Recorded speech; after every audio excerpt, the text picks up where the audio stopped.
sirkasini ortiqcha vazndan qutulishingizga yordam berishini eshitgansiz, lekin uni qanaqa to'g'ri ichishni bilmaysiz. Men bu haqida 3 yil oldin ham Instagram tarmog'ida ma'lumot berib o'tgandim. Ya'ni olma sirkasi to'g'ri qo'llanilganda u hazm jarayonini yaxshilab beradi.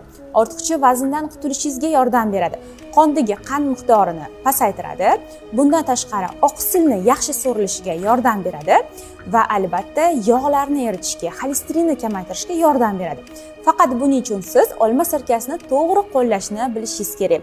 Tanlayotganda rangi jigarrang bo'lgan, tagida quyqalari bo'lgan olma sirkasini tanlaysiz. 5% bo'lishi kerak.